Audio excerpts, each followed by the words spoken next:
BBC did an investigative report with Panorama, and they found that Syrian refugees who are underage are now being employed in Turkish factories, making clothing for brands such as Zara, Asos, and M&S. M&S is Marks and Spencer, by the way. So I'm going to show you a video in just a second, but Panorama found 7 Syrians working in one of the British retailer's main factories. This is Marks and Spencer retailer. The refugees often earned little more than £1 an hour, well below the Turkish minimum wage, and were employed through a middleman who paid them in cash on the street. Now let's take a quick look at a piece of the documentary, and then I'll give you more details. We also found younger children at work. We go inside this workshop, posing as the owners of a new fashion business, and we immediately spot something. A jacket with an Asos label. And on the factory floor, we find Syrian children at work. Asos says it has zero tolerance for child labour. The company accepts its clothes were made here, but says it's not an authorised factory. We are identifying them because Asos has offered to financially support any child workers so they can return to school. So, I mean, you can see in that video, and that's the portion of the documentary I wanted to show you guys because it gives you a sense of just how young they are. And essentially what these factories are doing is they're exploiting them. These are kids who are in a really difficult situation. Obviously, they're refugees, and they should be in school, but instead they're being used for slave labor. So I don't find this story surprising. It doesn't mean that it's not atrocious. So they have all these refugees there, and they've got factories. And of course, people in developing countries are going to say, oh, I could pay them less. They're sitting right there with, no job opportunities. They're going to be desperate for work. And so they're going to go, unscrupulous people are going to go do this. And the families of those kids probably think, I have no way to make money. I left my whole life behind in Syria. How the hell am I supposed to get any money or substance or anything, sustenance, of course, anything when I'm stuck in this refugee camp?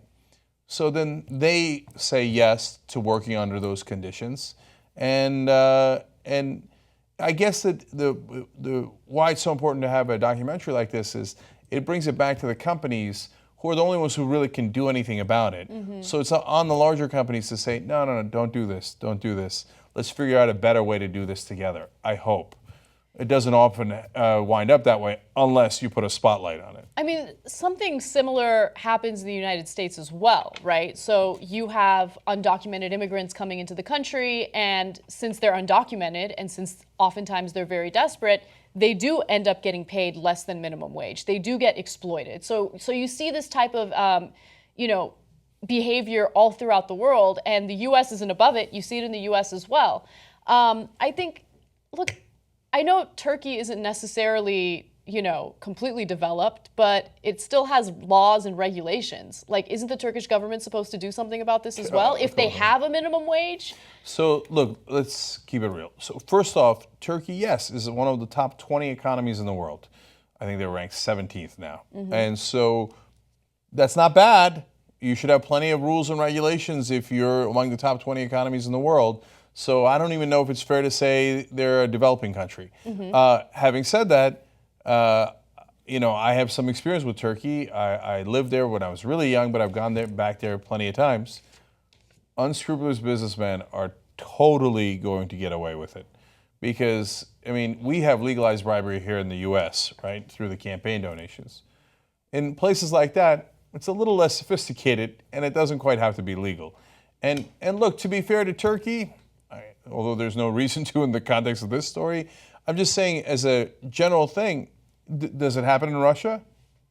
Of course! And Russia has an even larger economy. Does it happen in a lot of places? Yes, it does. And so the more corrupt the government is, the more you have this happening, right? That's true. And a lot of the right-wing governments, they are friendly with business interests. And so, hey, you scratch my back, I scratch your back. And as a right-wing authoritarian type of person who I believe runs Russia and Turkey, really care, like, oh, wow, child labor, I really care a lot about that. Well, unfortunately, not very much at all. You know, Cenk, the other side of this argument is, do we really need those regulations, right? Do we really need to protect these workers? Because if we just deregulate everything and let the free market decide, then of course these factories aren't going to employ children as young as 10 to, do what they're doing here. Yeah, that's, of course, you're making fun of the libertarian point of view, which you should. Because if you allowed it, of course they would use kids. And then some libertarian knuckleheads will say, I mean, look, if the 12-year-old said yes, put them to work. And that's how it works. Let's get some work out of them. Would you allow your 12-year-old to work in a sweatshop? Probably not. Well, let's send them down the mine and see what happens. Yeah, we too used to be a developing country. We got better, and the way we got better was regulations to protect people. The Young Turks isn't just us, it's also you guys. You make this show possible, and we want to thank you for it, and we want to grow together. We want to be too strong. tytnetwork.com/join.